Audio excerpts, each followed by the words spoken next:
হযরত বেলাল হাবশী রাদিয়াল্লাহু তাআলা আনহু নবীর কেমন আশিক ছিলেন, নবীর আদর্শকে কেমন ভাবে অন্তরে লালন করেছিলেন। নবীর ইন্তেকালের পর হযরত বেলাল বলে, আমি আর এই মদিনায় থাকবো না, আমি আর মদিনায় থাকবো না রে, আমি আর মদিনায় থাকবো না। যেই মদিনার মধ্যে আমার নবী নাই, ওই মদিনার মধ্যে আমি বেলাল থাকবো না। নবীর ইন্তেকালের পর বেলাল তাহার বেডিং পত্র গাঁটটিগুলা মাথার মধ্যে নিয়ে নবীর রওজা মুবারকের কাছে গিয়া সালাম দিল, আসসালাতু আসসালামু আলাইকা ইয়া রাসূলুল্লাহ, আসসালাতু আসসালামু আলাইকা ইয়া হাবিবাল্লাহ।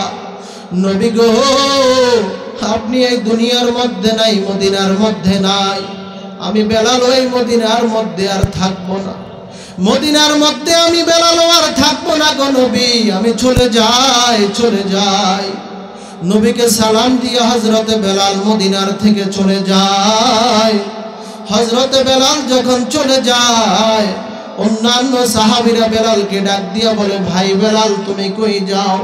বলে যে মদিনার মধ্যে আমি আজান দিলে নবী আমার মসজিদে নববীর মধ্যে আইসা ইমামতি করতো, আমি বেলাল ওই নবীকে তো আর পাইব না, আমি আজান দিলে তো আর নবী আসবে না। আমি রাস্তা দিয়ে হাইটা হাইটা আগে আগে যাইতাম, শত্রু বাহিনী নবীকে আক্রমণ করে, আর আমার পিছে পিছে মদিনার নবী হাইটা হাইটা আসতো। আমার নবী তো আর আসবে না, মদিনার যেইখানে যাব নবীর কথা স্মরণ হবে, আমি মদিনার মধ্যে থাকতে পারবো না, বিরহের বেদনা আমি সহ্য করতে পারবো না, আমি চলে যাই, এই মদিনায় আমি আর থাকবো না।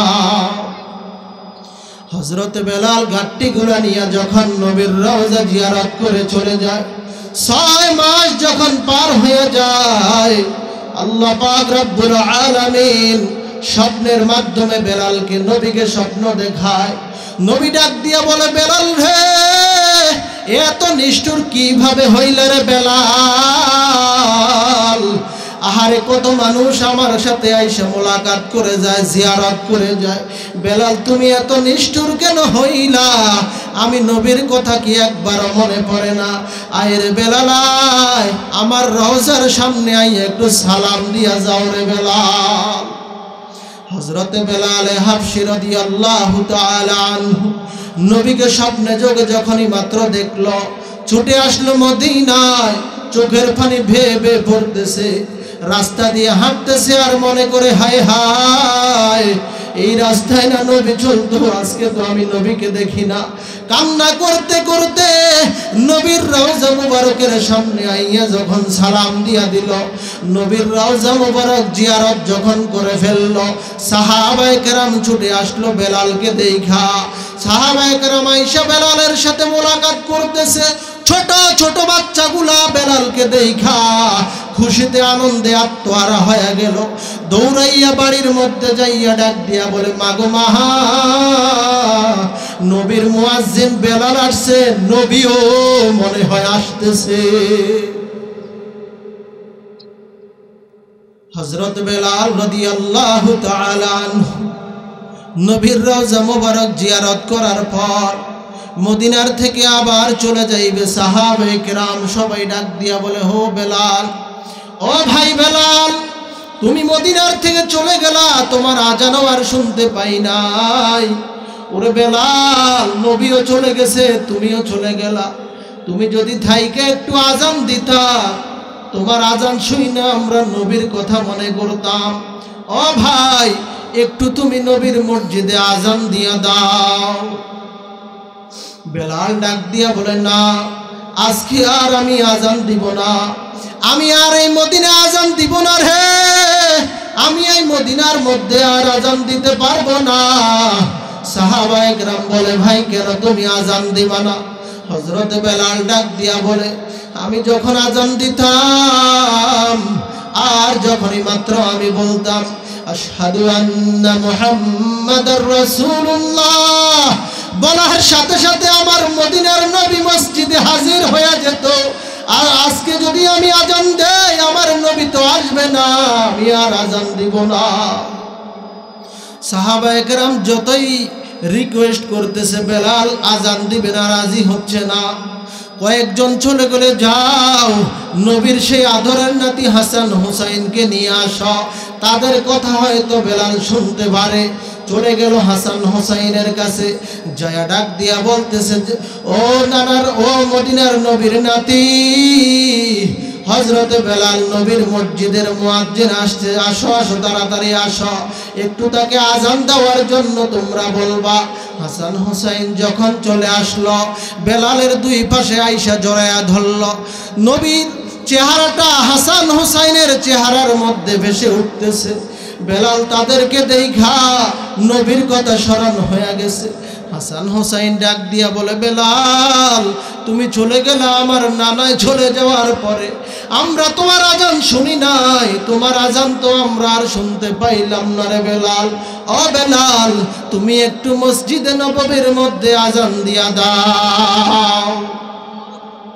হাসান হুসাইন বলার পর হযরত বেলাল আর তাদেরকে বারণ করতে পারলেন না, চলে গেলেন আজান দেওয়ার জন্য চলে গেলেন। যখনই হযরতে বেলাল আল্লাহু আকবার বলল, আল্লাহু আকবার বলার সাথে সাথে মদিনার অলিগলির থেকে সমস্ত পুরুষেরা বের হইয়া পড়ল। বেলালের আজানের কণ্ঠ পাইয়া যখন বেলাল বলল আল্লাহু আকবার, সাথে সাথে মদিনার সমস্ত পুরুষেরা, সমস্ত সাহাবীরা বের হয়ে চলে আসলো। বেলাল যখন বলল আশহাদু আল্লা ইলাহা ইল্লাল্লাহ, সাথে সাথে নারীরা পর্যন্ত ঘর থেকে বের হয়ে গেল। হায় রে, নবীর মসজিদের মুয়াজ্জিন ইবাদিহিল্লাযীনা ইসতাফা।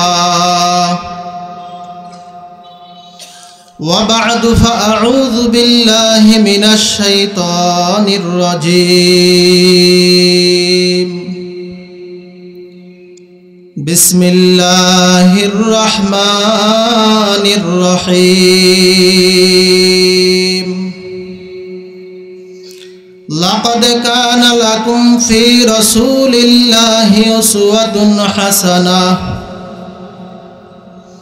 وقال النبي صلى الله عليه وآله وسلم من أحب سنتي فقد أحبني ومن أحبني كان معي في الجنة أو كما قال النبي عليه الصلاة والسلام. صدق الله مولانا العظيم وصدق رسوله النبي الأمي الكريم ونحن على ذلك من الشاهدين والشاكرين والحمد لله رب العالمين. اللهم صل على محمد وعلى آل محمد كما صليت على إبراهيم وعلى آل إبراهيم إنك حميد مجيد. اللهم بارك على محمد وعلى آل محمد كما باركت على إبراهيم وعلى آل إبراهيم إنك حميد مجيد. محمد کی نشانہ رکھو دل میں ہمیشہ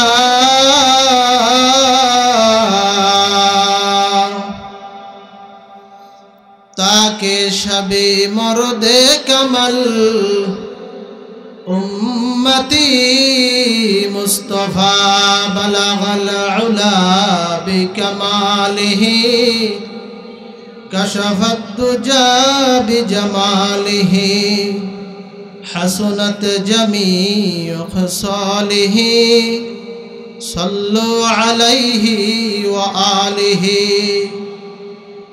মোহাব্বতে আল্লাহ পাকের কিছু জিকির করি।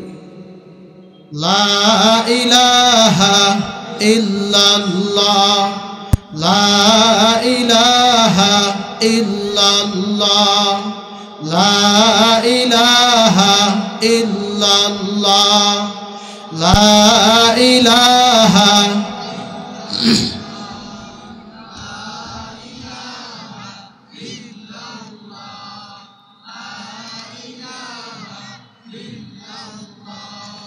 লা ইলাহা ইল্লাল্লাহ, লা ইলাহা ইল্লাল্লাহ, লা ইলাহা ইল্লাল্লাহ, লা ইলাহা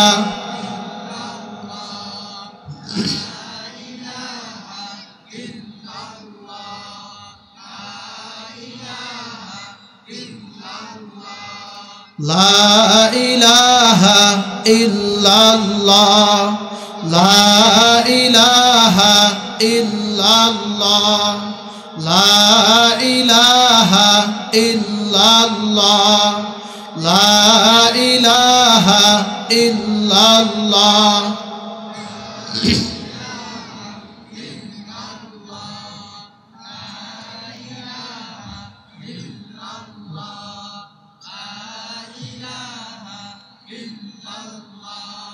লা ইলাহা ইল্লাল্লাহ মুহাম্মাদুর রাসূলুল্লাহ সাল্লাল্লাহু। সুবহানাকা লা ইলমা লানা ইল্লা মা আল্লামতানা ইন্নাকা আনতাল আলিমুল হাকীম।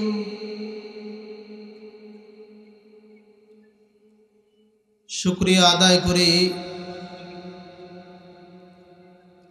রব্বে কারীমের দরবারে, যে মহান রব বহুদিনের আশা আকাঙ্ক্ষায় এলাকাবাসীর সার্বিক সহযোগিতায় ধানুয়া আল জামিয়াতুল আরাবিয়া আশরাফুল উলুম মাদ্রাসার ৬ষ্ঠতম বাৎসরিক তাফসিরুল কুরআন মাহফিলে আমাদেরকে উপস্থিত হওয়ার সুযোগ করে দিয়েছেন, সেই মহান মালিকের দরবারে কালিমাতুশ শুকুর উচ্চারণ করি আলহামদুলিল্লাহ। যেই সময়ে আল্লাহ পাক আমাকে আপনাকে জান্নাতের এই পরিবেশে বসার সুযোগ করে দিয়েছেন, আমাদের আশেপাশে এই সময়ে বহু মানুষ বহু মুসিবতের মধ্যেও পড়ে আছে। অনেক মানুষ রোড অ্যাক্সিডেন্ট হয়ে হাসপাতালের বিছানায় চলে গেছে, অনেক মানুষ কঠিন রোগে আক্রান্ত হয়ে বাসাবাড়ির মধ্যেও পড়ে আছে। আবার কিছু কপাল পোড়া সুযোগ থাকার পরেও ময়দানে আসার সৌভাগ্য হয়নি, বিভিন্ন গুনাহের পরিবেশের মধ্যে মগ্ন হয়ে আছে। রব্বে কারীম তাদের থেকে আমাকে আপনাকে যাচাই বাছাই করে আজকের ময়দানে আসার সুযোগ করে দিয়েছেন। এটাই আল্লাহ পাকের দয়া। আল্লাহ যাকে ভালোবাসেন তার মাধ্যমেই দিনের কাজ করার সুযোগ করে দেন। এজন্য বেশি বেশি শুকরিয়া আদায় করা। আমরা আল্লাহর গোলামির মধ্যে সময় দিতে পারতেছি, এজন্য আল্লাহর শুকরিয়া বেশি বেশি আদায় করা। আল্লাহ আমাদেরকে শুকর গুজার হওয়ার তৌফিক দান করুন, পড়ি আমিন। মহাগ্রন্থ কালামে হাকিম থেকে আয়াতে কারিমা তিলাওয়াত করেছে। রব্বে কারিম বলেন, লাকাদ কানা লাকুম ফি রাসূলিল্লাহি উসওয়াতুন হাসানাহ। রসুল করিম সাল্লাল্লাহু আলাইহি ওয়াসাল্লামের মধ্যেই রেখেছি তোমাদের জন্য উত্তম আদর্শ। এ জমিনের মধ্যে বহু আদর্শ মানব রচিতভাবে প্রকাশিত হয়েছে, কিন্তু আল্লাহ পাক যে আদর্শ জমিনের মধ্যে প্রেরণ করেছেন, ওই আদর্শের মতো আর কোনো আদর্শ আসে নাই, আসবে না। এটাই রব্বে কারিমের চ্যালেঞ্জ, আমাদেরকে মানতেই হবে। নবীর আদর্শের মতো আর দামি কোনো আদর্শ জমিনের মধ্যে নাই। কেমন আদর্শ আমার নবীর আদর্শ, যে আদর্শ গ্রহণ করার কারণে একটা অসৎ মানুষ সৎ মানুষে রূপান্তর হয়। কেমন আদর্শ আমার নবীর আদর্শ, যে আদর্শ গ্রহণ করার কারণে একটা বেঈমান ঈমানওয়ালা হয়ে যায়। কেমন আদর্শ আমার রসুলের আদর্শ, যে আদর্শ গ্রহণ করলে জাহান্নামী জান্নাতি মানুষের রূপান্তর হয়ে যায়। এমন আদর্শই আমার রসুলের আদর্শ। নবী করিম সাল্লাল্লাহু আলাইহি ওয়াসাল্লাম বলেন, মান আহাব্বা সুন্নতি ফাকাদ আহাব্বানি ওয়ামান আহাব্বানি কানা মাই ফিল জান্নাহ। হে উম্মতেরা, আমি নবীকে যদি মহাব্বত করতে চাও, আমার সুন্নতের রং লাগাও, আমার সুন্নতের আমল করো, আমার সুন্নতকে মহাব্বত করো, মহাব্বতের সাথে আমার সুন্নতের আমল পালন করো। যে আমার সুন্নতকে মানে সে আমি নবীকেই মানে, আর যে আমি নবীকে সুন্নতের মাধ্যমে মানবে সে আমি নবীর সাথেই জান্নাতের মেহমান হয়ে যাবে। আল্লাহ আমাদেরকে সুন্নতওয়ালা উম্মত হওয়ার তৌফিক দান করুন, পড়ি আমিন। আমরা নবী করিম সাল্লাল্লাহু আলাইহি ওয়াসাল্লামকে দেখি নাই, সাহাবায়ে কেরামদেরকেও দেখি নাই।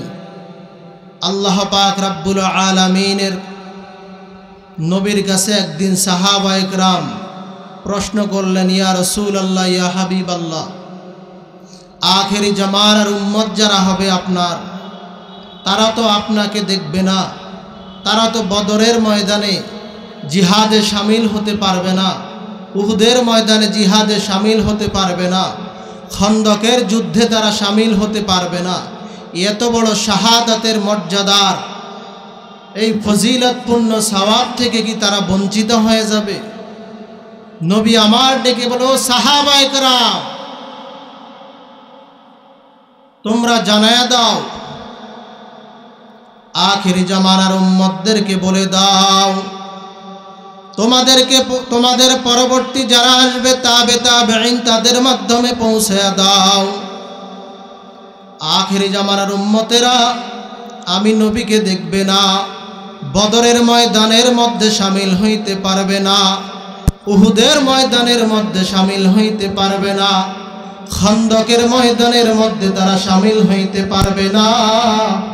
ও সাহাবীরা, তোমরা তাদেরকে পরবর্তীভাবে এইভাবে জানায়া দিবা, আমার আখেরি জামানার কোন উম্মত যদি আমি নবীকে না দেখা আমার একটা সুন্নতের আমল করে, আল্লাহ পাক রব্বুল আলামিন আমার আখেরি জামানার উম্মতদেরকে একটা সুন্নতের বরকতে 100 গলা কাটা শাহাদাতের সওয়াব দান করে দিবে।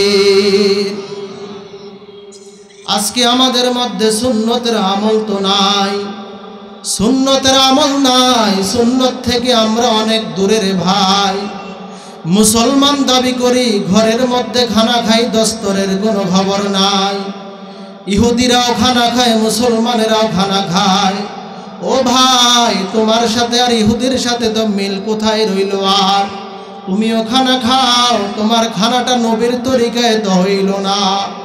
দস্তরখান তোমার ঘরের মধ্যে নাই, দস্তরখানের আমল তোমার মধ্যে নাই। তুমি তো নবীর একজন উম্মত, তোমার মনের মধ্যে কি নবীর প্রতি মহাব্বত লাগে না, মায়া লাগে না? প্রতিটা ক্ষেত্রেই নবীর সুন্নাত। নবী আমার ব্যবসা করছেননি? বলেন সবাই, করছেন? নবী আমার চাকরি করছেননি?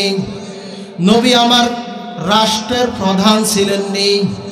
নবী আমার সর্বক্ষেত্রেই বাস্তবায়ন করে গেলেন সুন্নাতের। আজকে আমাদের মধ্যে না। ও ব্যবসায়ী ভাই, তুমিও ব্যবসা করো, আমার মদিনার নবীও ব্যবসা শিখায়া গেলেন। তুমিও চাকরি করো, আমার রাসূলও চাকরি করে গেলেন। তোমার সাথে আমার রাসূলের সাথে কোথায় মিল আছে, কোথায় নাই, একটু হিসাব মিলাও। তুমি তো নবীর একজন উম্মত। বিনা দরখাস্তে তো নবীর উম্মত হইলাম, এজন্য আমাদের কোনো আফসোস নাই। অথচ অন্যান্য নবীরা পর্যন্ত আল্লাহর কাছে দোয়া করলেন, আল্লাহ নবী না বানাইয়া আখেরি নবীর উম্মত বানাইলে জীবনটা ধন্য হয়ে যাইতো। আর আমরা বিনা দরখাস্তে আখেরি নবীর উম্মত হইলাম। মনের মধ্যে কোনো চেতনা নাই, মনের মধ্যে কোনো অনুশোচনা নাই, মনের মধ্যে কোনো মোহাব্বত তৈরি হয় না। শুধু তাই না, আল্লাহ যে আমাদেরকে মানুষ বানাইছেন, বলেন আল্লাহ মানুষ না বানায়া যদি আমাদেরকে কুকুর, গরু, ছাগল বানাইতো, করার কিছু ছিল আমাদের? কিছুই ছিল। আল্লাহ তাআলা বড় দয়া করেছেন বিদায় আশরাফুল মাখলুকাত মানুষ বানিয়েছেন আমাদেরকে। ওয়ালাকাদ কাররামনা বানি আদম, সর্বশ্রেষ্ঠ মাখলুকাতের মধ্যে আল্লাহ আমাদেরকে বানিয়েছেন। শুধু তাই নয়, আল্লাহ যদি আমাকে আপনাকে হিন্দুর ঘরে পাঠাইতো, করার কিছুই ছিল নাকি? কিছুই করার ছিল না।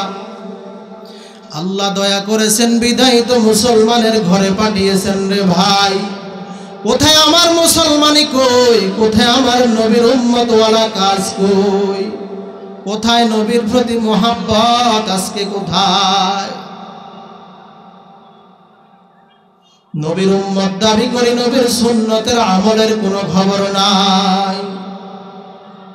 আমি আর তুমিও নবীর উম্মত। সাহাবায়ে কেরাম নবীর উম্মত ছিল, সাহাবায়ে কেরাম নবীর উম্মত ছিল। তারা নবীর আদর্শ গ্রহণ করার কারণে এমন দামি হয়ে গেলেন। আল্লাহ পাক রব্বুল আলামিন নবীর মাধ্যমে 10 জন সাহাবীকে দুনিয়াতেই জান্নাতি ঘোষণা করে দিলেন। তারাও তো নবীর উম্মত, আমি আর আপনিও নবীর উম্মত। হযরতে বেলাল হাবশী তিনিও নবীর উম্মত, আমি আর আপনিও নবীর উম্মত। হযরতে বেলাল হাবশী রাদিয়াল্লাহু তাআলা আনহু নবীর কেমন আশিক ছিলেন, নবীর আদর্শকে কেমন ভাবে অন্তরে লালন করেছিলেন। নবীর ইন্তেকালের পর হযরত বেলাল বলে, আমি আর এই মদিনায় থাকবো না, আমি আর মদিনায় থাকবো না রে, আমি আর মদিনায় থাকবো না। যেই মদিনার মধ্যে আমার নবী নাই, ওই মদিনার মধ্যে আমি বেলাল থাকবো না। নবীর ইন্তেকালের পর বেলাল তাহার বেডিং পত্র গাঁটটিগুলা মাথার মধ্যে নিয়ে নবীর রওজা মুবারকের কাছে গিয়া সালাম দিল, আসসালাতু আসসালামু আলাইকা ইয়া রাসূলুল্লাহ, আসসালাতু আসসালামু আলাইকা ইয়া হাবিবাল্লাহ। নবী গো, আপনি এই দুনিয়ার মধ্যে নাই, মদিনার মধ্যে নাই। আমি বেলাল ওই মদিনার মধ্যে আর থাকবো না, মদিনার মধ্যে আমি বেলাল আর থাকবো না গো নবী, আমি চলে যাই, চলে যাই। নবীকে সালাম দিয়ে হযরতে বেলাল মদিনার থেকে চলে যায়। হযরতে বেলাল যখন চলে যায়, অন্যান্য সাহাবীরা বেলালকে ডাক দিয়া বলে, ভাই বেলাল তুমি কই যাও? বলে যে মদিনার মধ্যে আমি আজান দিলে নবী আমার মসজিদে নববীর মধ্যে আইসা ইমামতি করতো, আমি বেলাল ওই নবীকে তো আর পাইব না, আমি আজান দিলে তো আর নবী আসবে না। আমি রাস্তা দিয়ে হাইটা হাইটা আগে আগে যাইতাম, শত্রু বাহিনী নবীকে আক্রমণ করে, আর আমার পিছে পিছে মদিনার নবী হাইটা হাইটা আসতো। আমার নবী তো আর আসবে না, মদিনার যেইখানে যাব নবীর কথা স্মরণ হবে, আমি মদিনার মধ্যে থাকতে পারবো না, বিরহের বেদনা আমি সহ্য করতে পারবো না, আমি চলে যাই এই মদিনায়, আমি আর থাকবো না। হযরত বেলাল গাট্টিগুলা নিয়ে যখন নবীর রওজা জিয়ারত করে চলে যায়, 6 মাস যখন পার হয়ে যায়, আল্লাহ পাক রব্বুল আলামিন স্বপ্নের মাধ্যমে বেলালকে নবীকে স্বপ্ন দেখায়। নবী ডাক দিয়া বলে, বেলাল রে, এত নিষ্ঠুর কিভাবে হইলে রে বেলাল? আহারে, কত মানুষ আমার সাথে আইসা মোলাকাত করে যায়, জিয়ারত করে যায়, বেলাল তুমি এত নিষ্ঠুর কেন হইলা? আমি নবীর কথা কি একবারও মনে পড়ে না? আয় রে বেলাল, আয় আমার রওজার সামনে আই, একটু সালাম দিয়া যাও রে বেলাল। হযরতে বেলাল হাবশী রাদিয়াল্লাহু তাআলা আনহু নবীকে স্বপ্নে যোগে যখনই মাত্র দেখলো, ছুটে আসলো মদিনায়, চোখের পানি ভেয়ে ভেয়ে পড়তেছে, রাস্তা দিয়ে হাঁটতেছে আর মনে করে হায় হায়, এই রাস্তায় না নবী চলতো, আজকে তো আমি নবীকে দেখি না। কান্না করতে করতে নবীর রওজা মুবারকের সামনে আইয়া যখন সালাম দিয়া দিল, নবীর রওজা মুবারক জিয়ারত যখন করে ফেলল, সাহাবায়ে কেরাম ছুটে আসলো বেলালকে দেখা। সাহাবায়ে কেরাম আয়েশা বেলালের সাথে মোলাকাত করতেছে, ছোট ছোট বাচ্চাগুলা বেলালকে দেখা খুশিতে আনন্দে আত্মহারা হয়ে গেল। দৌড়াইয়া বাড়ির মধ্যে যাইয়া ডাক দিয়া বলে, মাগো মাহা, নবীর মুয়াজ্জিন বেলাল আসছে, নবীও মনে হয় আসতেছে। হযরত বেলাল রাদিয়াল্লাহু তাআলা আনহু নবীর রওজা মুবারক জিয়ারত করার পর মদিনার থেকে আবার চলে যাইবে। সাহাবায়ে কেরাম সবাই ডাক দিয়া বলে, হো বেলাল, ও ভাই বেলাল, তুমি মদিনার থেকে চলে গেলা, তোমার আজানও আর শুনতে পাই নাই। ওরে বেলাল, নবীও চলে গেছে, তুমিও চলে গেলা, তুমি যদি থাইকে একটু আজান দিতা, তোমার আজান শুই না আমরা নবীর কথা মনে করতাম। ও ভাই, একটু তুমি নবীর মসজিদে আজান দিয়া দাও। বেলাল ডাক দিয়া বলে, না, আজকে আর আমি আজান দিব না, আমি আর এই মদিনায় আজান দিব না রে, আমি এই মদিনার মধ্যে আর আজান দিতে পারবো না। সাহাবায়ে কেরাম বলে, ভাই কেন তুমি আজান দিবা না?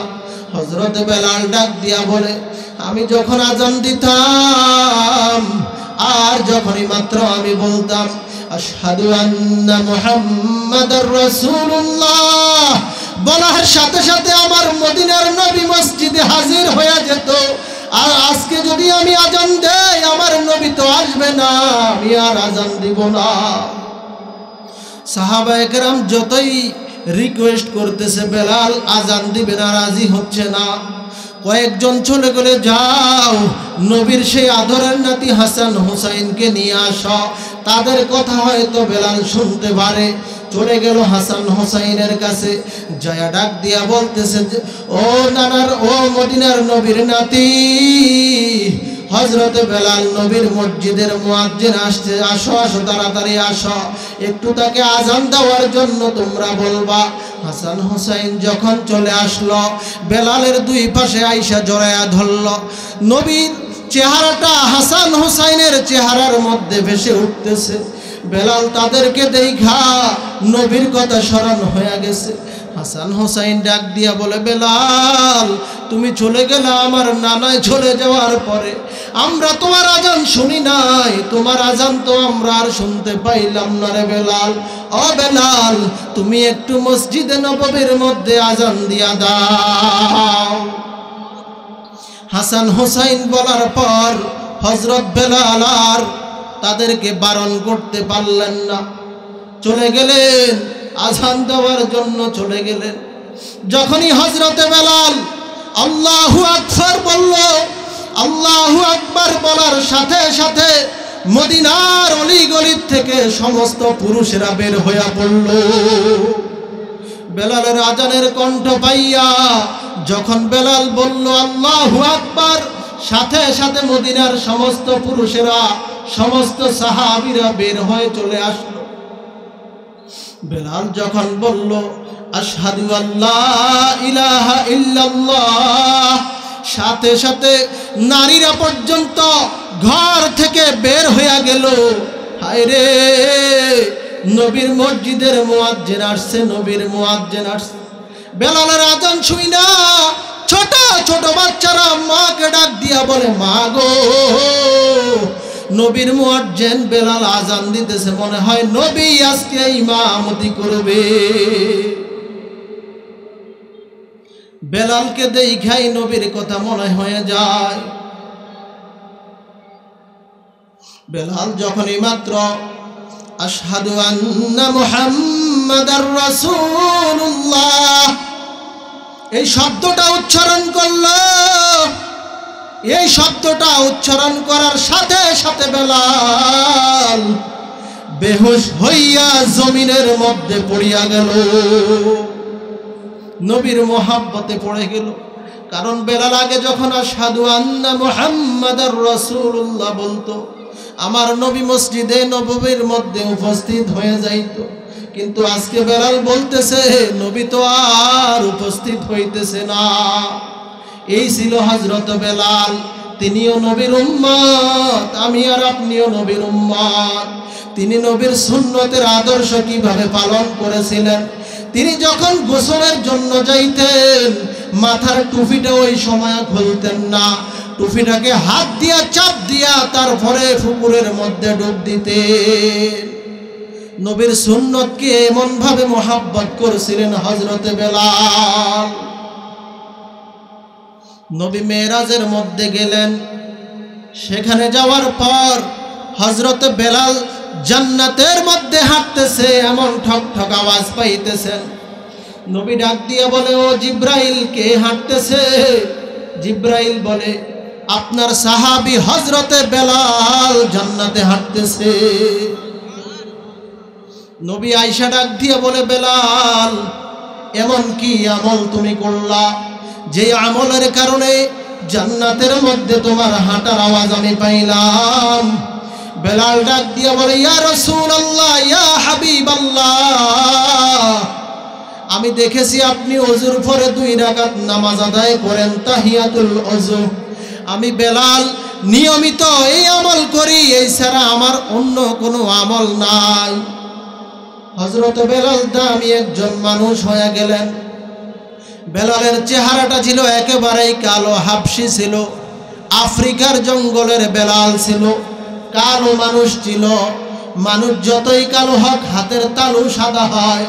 হযরত বেলাল এমন কালো ছিল, হাতের তালু পর্যন্ত কালো ছিল। নবী বলেন, হযরতে বেলালের উপরের অংশটা যদিও কালো, কিন্তু বেলালের ভিতরে ঈমানের নূরের আলো পরিপূর্ণ ছিল। ভাইরা আমার, হযরত বেলালও নবীর উম্মত, তুমি আর আমিও নবীর উম্মত। আল্লাহ আমাদেরকে বেলালের মতো আশিক রাসূল হওয়ার তৌফিক দান করুন। নাই তো আমাদের মধ্যে সুন্নতের মোহাব্বত নাই, সুন্নতের মোহাব্বত নাই, আমল নাই। আজকে কিভাবে সুন্নতকে চুরি করা যায় সেই ধান্দা আমাদের মধ্যে আছে।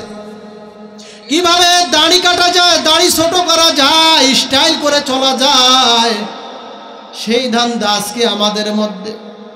নবীর সুন্নতের আমলকে পরিপূর্ণভাবে ধরার লোক নাই। আল্লাহ আমাদেরকে হেফাজত করুন, পড়িয়া আমিন। সহিহ বুঝ দান করুন, পড়িয়া আমিন। আমার ভাইরা, আমার বন্ধুরা, দিলের কান দিয়া কথাগুলো শুনে নেন।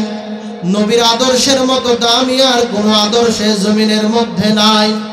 নবীর আদর্শকে যেই ব্যক্তি নিজের জীবনের মধ্যে ঢুকাইবে, ওই ব্যক্তি দুনিয়াতেও দামি হবে, আখিরাতের মধ্যেও দামি হয়ে যাবে। আজকে নবীর উম্মত হইলাম, নবীর সুন্নত পালন করি না, নবীর উপর দুরুদের আমল পালন করি না। দুরুদের আমল বড় ফজিলতপূর্ণ আমল। বিনা দরখাস্তে নবীর উম্মত হইলাম তো, এজন্য অনুশোচনা নাই। কেউ যদি মুহাব্বতের সাথে নবীর উপর দুরুদের আমল করে, আল্লাহ তাআলা ওই ব্যক্তির ব্যবসার মধ্যে বরকত বাড়ায়া দিবেন। ওই ব্যক্তি যদি চাকরিজীবী হয় চাকরিতে বরকত বাড়ায়া দিবেন।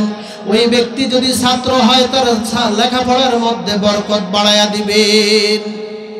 নবীর দুরূদের আমলের বরকত অনেক বড় বরকত। আমরা বুঝি না, আমল করি না। মুসিবতে পড়ে আসি, নবীর উপর দুরূদ পাঠ করি। সন্তানটা অসুস্থ, ভালো হয় না, নবীর উপর দুরূদ পাঠ করি। মাজারে মানত করি, একটা গরু দিব অমুক মাজারে, নিয়ত করেন নবীর উপর 1 লক্ষ দুরূদ পড়বো, আল্লাহ আমার সন্তানকে সুস্থ বানায়া দাও, এই নিয়ত করেন। আল্লাহ আমাদেরকে তৌফিক দান করুন, পড়ি আমিন। নবী আর আসবেন না, নবী আর আসবেন না, নবী আর আসবেন না। আমরা নবীর উম্মত, আমাদেরকেই নবীওয়ালা কাজগুলা করতে হবে। নবীর রেখে যাওয়া সুন্নতের আমল আমাদেরকেই পালন করতে হবে।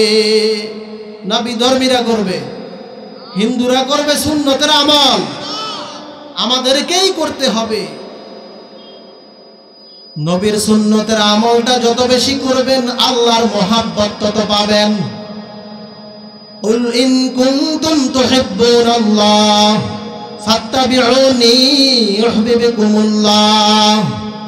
আল্লাহ বলেন, নবী আপনি জানায়া দেন, কেউ যদি আমি আল্লাহকে ভালোবাসতে চায় তারা যেন আপনি নবীকেই ভালোবাসে। নবীকে ভালোবাসবো কিভাবে?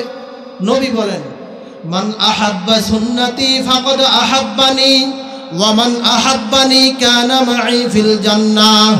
যে আমার সুন্নতকে মোহাব্বত করে সে আমি নবীকেই মোহাব্বত করে, সে আমি নবীর সাথেই জান্নাতের মেহমান হয়ে যাবে। সুন্নতের আমল করতে হবে। নবীজির আদরের কন্যা হযরতে ফাতেমা রাদিয়াল্লাহু তাআলা আনহা ডাক দিয়া বলে, ইয়া রাসূলুল্লাহ, ইয়া হাবিবাল্লাহ, ও বাবা, এমন কোন সহজ আমল আসেনি যে আমলটা করলে আপনার সাথে জান্নাতে থাকতে পারবো? নবী আমার ডাক দিয়া বলে, ফাতেমা, দুনিয়ার মহিলারা জান্নাতে যাওয়া অনেকটাই সহজ। ও ফাতেমা, তুমি জানায়া দাও, দুনিয়ার মধ্যে যেই নারীরা 4টা কাজ করবে তারা তুমি ফাতেমার সাথী হইয়া আমি নবীর সাথে জান্নাতে থাকবে। কয়টা কাজ? নারীরা, এলাকায় মা বোন আছে না, দিল থেকে শুনেন।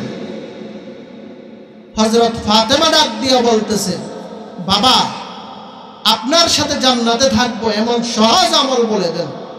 নবী বলেন, 4 কাজ করবে যেই নারীরা, ওই নারীরা তুমি ফাতেমার সাথী হয়ে আমি নবীর সাথে জান্নাতে থাকবে, তাদেরকে জানায়া দাও। কয় কাজ? এলাকার মা বোনরা দিলের কান দিয়া শুনেন। 4 কাজ করবেন তো ফাতেমার সাথী হয়ে নবীর সাথে জান্নাতে থাকতে পারবেন। 1 নাম্বার, যেই মহিলারা 5 ওয়াক্ত নামাজ সময় মতো আদায় করবে। 2 নাম্বার, যেই মহিলারা রমজান মাসের রোজাগুলা পালন করবে। 3 নাম্বার, যেই মহিলারা স্বামীর মালের হেফাজত করবে। 4 নাম্বার, যেই মহিলারা সন্তানগুলারে দ্বীনের শিক্ষায় শিক্ষিত করবে। এই 4টা কাজ একবারে সহজ। আল্লাহ আমাদের মা বোনদেরকে এই 4 কাজ করার তৌফিক দান করুন, পড়ি আমিন। স্বামীর মালের হেফাজত, এটা যদি বিশ্লেষণ করা হয় তাহলে মহিলারা কখনোই গুনাহই করবে না, কোনো গুনাহ না। এর দ্বারাই পরিপূর্ণ বাইন্ডিং চলে আসছে। আল্লাহ আমাদের মা বোনদেরকে 4 গুণে গুণান্বিত হওয়ার তৌফিক দান করুন, পড়ি আমিন। আপনারা যারা বিভিন্ন দিক থেকে আসছেন, মা বোনদেরকে বাসায় গিয়ে বলবেন যে নবীর সাথে যদি জান্নাতে থাকতে চাও ফাতেমার সাথী হয়ে 4টা কাজ করে যাও। মনে থাকবে তো ইনশাআল্লাহ? 1 নাম্বার, 5 ওয়াক্ত নামাজ সময় মতো আদায় করা। 2 নাম্বার, রমজান মাসের রোজাগুলা পালন করা। 3 নাম্বার স্বামীর মালের হেফাজত করা, 4 নাম্বার সন্তানগুলারে দ্বীনের শিক্ষায় শিক্ষিত করা। এটা অনেক বড় দৌলত, সন্তানকে দ্বীনের শিক্ষায় শিক্ষিত করা। আজকে শহরে দেখা যায় ভোরবেলা ফজরের নামাজ পড়ে যখন হাঁটতে বের হওয়া যায়, এই সময় বাচ্চাগুলা নিয়ে মহিলারা রাস্তায় দৌড়াদৌড়ি করতেছে কিন্ডারগার্টেনে দেওয়ার জন্য। এরাও মুসলমান। আরে চাঁদপুরে দেখা যায় খ্রিস্টান স্কুল আছে, মুসলমানের বাচ্চারা সেখানে পড়ে, লেখা আছে স্পষ্ট খ্রিস্টান মিশন স্কুল। এর দ্বারা কি বুঝাইতে চাও? মুসলমানদের মধ্যে শিক্ষা দীক্ষা নাই। আল্লাহ হেফাজত করুন পড়িয়া আমি। ভাইরা আমার, দ্বীনের শিক্ষা সন্তানকে দিব তো ইনশাআল্লাহ। নবীর আদর্শের অন্যতম একটা আদর্শ সন্তানকে দ্বীনদার বানানো, এটা আমার জন্য ফরজ।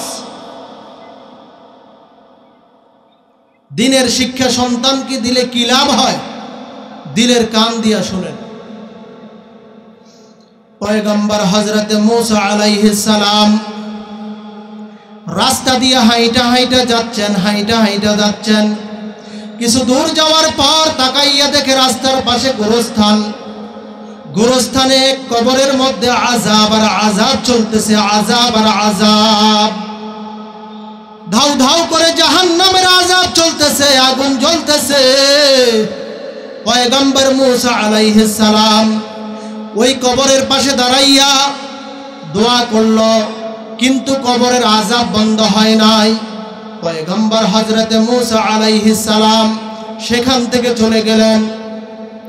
আবার কিছুদিন পর ওই পথ দিয়া মূসা নবী হাইটা হাইটা আসতেছেন। এইবার তাকাইয়া দেখে কবরের মধ্যে কবরওয়ালা ব্যক্তি জান্নাতি বিছানার মধ্যে ঘুমাইতেছে। মূসা নবী তো আল্লাহর সাথে কথা বলনেওয়ালা নবী, মূসা কালিমুল্লাহ, মূসা পয়গম্বর মূসা আলাইহিস সালাম আল্লাহ তাআলাকে ডেকে বলে, ও আল্লাহ, কিছুই তো বুঝলাম না। কিছুদিন পূর্বে এই রাস্তায় যাওয়ার সময় দেখি কবরে আযাব চলতেছে। আমি নবী হইয়াও দোয়া করলাম, কিন্তু কবরের মধ্যে আযাব বন্ধ হয় নাই। আর আজকে যাওয়ার সময় তাকায় দেখি কবরওয়ালা ব্যক্তি জান্নাতি বিছানার মধ্যে ঘুমায়। কিছুই তো বুঝলাম না। ও আল্লাহ, একটু আমাকে ঘটনা কি হলো বলে দেন। আল্লাহ রাব্বুল আলামিন ডেকে বলেন, হে মূসা, তুমি যা দেখলা সবই সঠিক দেখলা। ও মূসা, তুমি তো জানো আমি আল্লাহ রহমান, তুমি তো জানো আমি আল্লাহ রহিম, তুমি তো জানো আমার মতন দয়াময় আর কেউ নাই। এই লোকটা গুনাহের কারণে আযাব চলতেছিল, কিন্তু দুনিয়ার থেকে আসার সময় একটা সন্তান রেখে আসছে। ওই সন্তানটা যখন বুঝের হয়ে যায়, সন্তানের মা তাকে মাদ্রাসার মধ্যে দ্বীন শিক্ষার জন্য ভর্তি করে দেয়। এই সন্তানটার মা যখন তারে মাদ্রাসায় দিয়া দেয়, সন্তানটা মাদ্রাসার মধ্যে যাওয়ার পর প্রথমেই পড়তে আরম্ভ করলো বিসমিল্লাহির রহমানির রহিম। সবাই পড়েন একসাথে, বিসমিল্লাহির রহমানির রহিম। আবার পড়েন, বিসমিল্লাহির রহমানির রহিম। যেই সন্তানটা বলে আমি আল্লাহ দয়াময়, যেই সন্তানটা আমাকে দয়াময় বলে স্বীকার করতেছে, ও মূসা বলো আমি আল্লাহ কিভাবে ওই সন্তানটার বাবার কবরে আযাব দেই। সন্তানের দ্বীন শিখার বদৌলতে, সন্তানের কোরআন শিখার বদৌলতে, দ্বীন শিখার বদৌলতে আমি আল্লাহ এই সন্তানের বাবার কবরে আযাব মাফ করে দিলাম। সন্তানকে দ্বীন শিখাইব তো আমরা, বলেন ইনশাআল্লাহ। আরো জোরে বলেন ইনশাআল্লাহ। ওরে ভাই, দ্বীন না শিখাইয়া উপায় নাই, উপায় নাই, উপায় নাই। কিছুদিন পূর্বে খবর পাইলাম ঢাকা বিশ্ববিদ্যালয়ের ভাইস চ্যান্সেলর তার মাকে বৃদ্ধাশ্রমের মধ্যে রেখে আসলো। আহারে, সন্তানকে দিন শিখায় না, এই জন্যই তো এই অবস্থা। সন্তানকে যদি দিন শিখাইতো কখনোই এমন কপাল পোড়া হতো না। আল্লাহ আমাদেরকে দ্বীনের উপরে চলে সন্তানকে চলাইবার তৌফিক দান করুন, পড়ি আমি। এই মাদ্রাসা আল্লাহ কবুল করুন। আরো জোরে বলেন ভাইরা আমার, নবীর আদর্শের মধ্যে দ্বীনের শিক্ষাটা অন্যতম একটা শিক্ষা। আজকে দেশের মধ্যে বহু ঘটনা আমরা শুনতে পাই। সন্তান মাকে হত্যা করে, বাবাকে হত্যা করে, দ্বীন শিক্ষার অভাব। দ্বীনের শিক্ষা না থাকার কারণে মানুষ হিংস্র পশুর চাইতেও খারাপ হয়ে যায়, খারাপ হয়ে যায় মানুষ। আল্লাহ আমাদেরকে দ্বীনের উপরে থাকার তৌফিক দান করুন। দুনিয়াতে আল্লাহর যত নিয়ামত পেলাম, এর মধ্যে এক নাম্বার নিয়ামত হলো ঈমান। এক নাম্বার নিয়ামত কি বলেন? কি আবার বলেন? কি? ঈমান। মহা দৌলত। দুনিয়ায় আল্লাহর যত নিয়ামত পেলাম, এক নাম্বার নিয়ামত হলো ঈমান। আর যেই ব্যক্তি যাররা পরিমাণে ঈমান নিয়ে কবরে যাবে, তাকে আল্লাহ তাআলা এই দুনিয়ার সমান 10 দুনিয়া বড় একটা জান্নাত দান করবেন। ঈমানের বড় দাম। আল্লাহ আমাদের ঈমান হেফাজত করে চলার তৌফিক দান করুন। আজকে রাস্তাঘাটে চলতে গেলে ঈমান হেফাজত করার সুযোগ আছে। যে পরিমাণে বেপরদা, যে পরিমাণে গুনাহ, আর এই যে মোবাইল, বর্তমান দুনিয়ার সবচাইতে বড় গুনাহের পরিবেশ তৈরি করেছে মোবাইল। মোবাইলে এখন আর ভালো কিছুই নাই। দুই একটা ওয়াজ চলতেছে, হঠাৎ একটা মহিলার অ্যাড বেড়ায় চলে আসছে। ঈমান হেফাজত হচ্ছে এভাবে? হয় নাই। ধ্বংস করে দিতেছে আমাদেরকে। হয়তো অনেকে বলেন যে মোবাইলে কি দেখি, ওয়াজ দেখি, কোরআন তেলাওয়াত দেখি, গজল দেখি। এখন আর ওই সুযোগও নাই। বিধর্মীরা এমন অবস্থা করেছে, বেঈমানেরা, ইসলামের দুশমনেরা এমন অবস্থা করেছে, হক্কানি একজন ব্যক্তির তেলাওয়াত চলে। ধরেন কথার কথা, আমাদের বাংলাদেশের হাফেজ কারি আব্দুল হক সাহেব হুজুরের তেলাওয়াত চলতেছে, হঠাৎ এর মধ্যেই একটা নারীর অ্যাডভাইস ঢুকাইয়া দিছে, নেক্সট সুরতে গুনাহ ঢুকাইয়া দিছে। বাঁচার সুযোগ নাই, গুনাহ থেকে বাঁচতে দেয় না।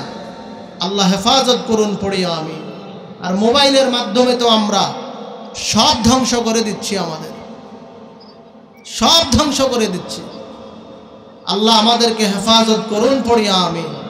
সন্তানদের প্রতি খেয়াল রাখবেন, সন্তানকে দ্বীন শিখাবেন, নবীর আদর্শওয়ালা বানাবেন, নিজেও নবীর আদর্শ মতো চলবেন, নিজের বিবিকেও নবীর আদর্শ শিখাবেন। আল্লাহ তৌফিক দান করুন, পড়ি আমি। আমার ভাইরা, আমার বন্ধুরা, এ বিশাল দ্বীনি আদারা, এ বিশাল দ্বীনি আদারা, এটা রক্ষা করা আপনাদের দায়িত্ব। এটা আপনাদের কাছে আমানত, আল্লাহর অনেক বড় নিয়ামত। এই মাদ্রাসা, কি বলেন? ঠিক না বেঠিক? বলেন না, ঠিক না বেঠিক? কোরআনের এই মাদ্রাসা, কোরআনুল কারিমের তেলাওয়াত চলছে তো চলছে। আল্লাহ তাআলার রহমত বর্ষণ হতেই আছে, হতেই আছে। জমিন তো কবেই ধ্বংস হয়ে যেত, আল্লাহ ধ্বংস করে দেন না শুধু কোরআনুল কারিমের কারণে। জমিনে এখনো আল্লাহর কোরআনুল কারিমের তেলাওয়াত চলতেছে, জমিনে এখনো কোরআনুল কারিমের আমল চলতেছে। না হয় করোনা ভাইরাসে গোটা দুনিয়াতে কি পরিমাণ ক্ষয়ক্ষতি হয়েছে, তার 100 1 ভাগও বাংলাদেশে হয় নাই। বলেন না আলহামদুলিল্লাহ? গোটা দুনিয়ার মধ্যে এত মাদ্রাসা নাই, বাংলাদেশের মধ্যে যত মাদ্রাসা আছে। গোটা দুনিয়ার মধ্যে এত মসজিদ নাই, বাংলাদেশের মধ্যে যত মসজিদ আছে। গোটা দুনিয়ার মধ্যে এত হাফেজ নাই, বাংলাদেশের মধ্যে যত কোরআনের হাফেজ আছে। শুকরিয়া আদায় করুন। রাজি আছি তো ইনশাআল্লাহ?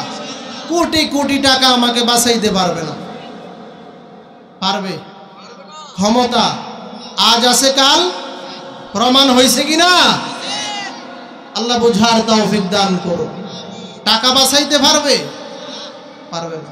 করোনা ভাইরাসে যমুনা গ্রুপের চেয়ারম্যান, ওই লোক মারাত্মক অবস্থা, অসুস্থ, বিদেশ হাসপাতালে নিয়ে গেল। আন্তর্জাতিক ডাক্তার দেখতেছে, ডাক দিয়া বলে, স্যার আপনার অবস্থা ভালো না, আমরা আর আপনাকে বাঁচাতে পারবো না।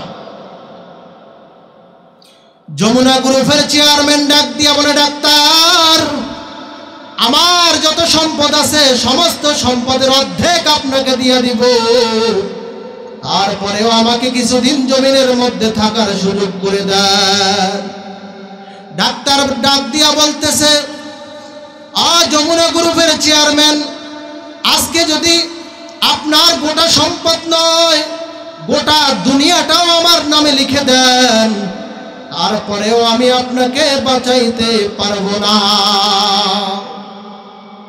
টাকা হলেই কি বাঁচা সম্ভব? হায়াত বাড়ানো সম্ভব না।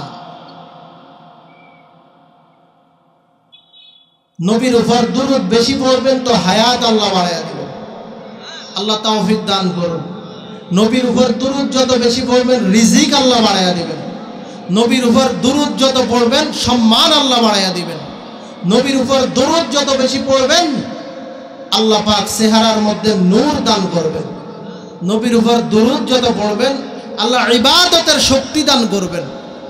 আল্লাহ আমাদেরকে এই আমলটা করার তৌফিক দান করুন। নবীর দুরূদ পড়া, আল্লাহ তাআলা অন্যান্য আমলের সাথে বান্দার সাথে একত্রিত হন না, কিন্তু দুরূদের আমলটা এমন একটা আমল, ইন্নাল্লাহা ওয়া মালাইকাতাহু ইউসাল্লুনা আলান নবী। আল্লাহ বলেন, নিশ্চয় আমি এবং আমার ফেরেশতারা আল্লাহর হাবিব, আল্লাহ বলেন আমার হাবিবের উপরে দুরূদ পড়ি। বান্দা বান্দি যখন পড়ে আল্লাহ এবং ফেরেশতারাও শামিল হয়ে যায়। পড়েন না সুবহানাল্লাহ? নবীর দুরূদ পড়ব তো আমরা, বলেন ইনশাআল্লাহ। যে ব্যক্তি নবীর উপর দুরূদের আমলটা জারি রাখবে, নবী বলেছেন সে স্বপ্ন যোগে আমি নবীকে দেখতে পাবে। যে ব্যক্তি দুরূদের আমল বেশি করবে, নবী বলেন আমি নবীর উপর তার জন্য সুপারিশ ওয়াজিব হয়ে যায়। দুরূদের আমলটা বড় দামি একটা দৌলত। আল্লাহ তৌফিক দান করেন, পড়ি আমি। আরেকটা আমলের কথা বলি। হযরত ইমাম আহমদ ইবনে হাম্বল রাহমাতুল্লাহি আলাইহি স্বপ্ন যোগে আল্লাহকে একবার জিজ্ঞাসা করেছেন, আল্লাহ আমরা তো আপনার ইবাদত করি, নামাজ, রোজা, হজ, যাকাত, আল্লাহ আপনি সবচেয়ে বেশি মজা পান, সবচেয়ে আপনার কাছে বেশি ভালো লাগে কোন ইবাদত? আল্লাহ তাআলা বলেন, আমার কাছে সবচেয়ে বেশি ভালো লাগে বান্দা বান্দি যখন আমার কুরআনুল কারীম তিলাওয়াত করে। আল্লাহর যত ইবাদত করা হয় সবচেয়ে বেশি আল্লাহর মজা লাগে কুরআন তেলাওয়াত করলে। কি করলে? বলেন কি করলে? অধিকাংশই কোরআন পড়তে পারেন না, কি লাভ হবে? নামাজ পড়েন, নামাজ হচ্ছে কিনা? নামাজ ভঙ্গের কারণের প্রথমটাই হলো নামাজের তিলাওয়াত অশুদ্ধ হওয়া। আজকে আমাদের কয়জনের তিলাওয়াত সহি? আল্লাহ আমাদেরকে তিলাওয়াত সহি করার তৌফিক দান করুন। মাদ্রাসায় আসবেন, সম্পর্ক রাখবেন ওস্তাদদের সাথে, ছাত্রদের সাথে। হাসরের ময়দানে একটা ছাত্র আপনার সামনে হয়তো পড়ে যাইতে পারে, আপনি নেকির জন্য জান্নাতে যাওয়ার সম্ভাবনা হচ্ছে না, জাহান্নামের আসামি হয়ে গেছে। ওই ছাত্রকে হয়তো আপনি দেখবেন, আর আপনি দুনিয়াতে হয়তো ওই ছাত্রকে একদিন একটু নাস্তা করাইছেন, অথবা শীতকালে একটা পোশাক দিয়ে গেছেন। হাসরের ময়দানে আল্লাহর কাছে আপনার জন্য এটাই হতে পারে নাজাতের উসিলা। বলতে পারবেন, আল্লাহ আমল তো নিয়ে আসতে পারি না, আজকে ঠেকে গেছি আল্লাহ। ওই যে আপনার কোরআনের ছাত্র, তার একটু খেদমত করেছিলাম। আল্লাহ, আপনি যদি আপনার কোরআনের উসিলা আমাকে একটু মাফ করেন, আল্লাহর দয়া হবে, আপনাকে মাফ করে দিবেন। আল্লাহ চান না বান্দা বান্দি জাহান্নামে যাক, উসিলার মাধ্যমে আল্লাহ মাফ করবেন। আমরা যে ইবাদত করি, এই ইবাদত দিয়ে আল্লাহর জান্নাতের আশা করতে পারি না। একটাই আশা, আল্লাহর রহমত। আল্লাহর কি? আল্লাহর রহমতের আশা করি। আল্লাহ তৌফিক দান করুন। পড়িয়া আল্লাহর রহমত আসবে, নবীর সুন্নতের আমল যত করব, আল্লাহর দয়া তত আসবে সুন্নতের আমলের মাধ্যমে।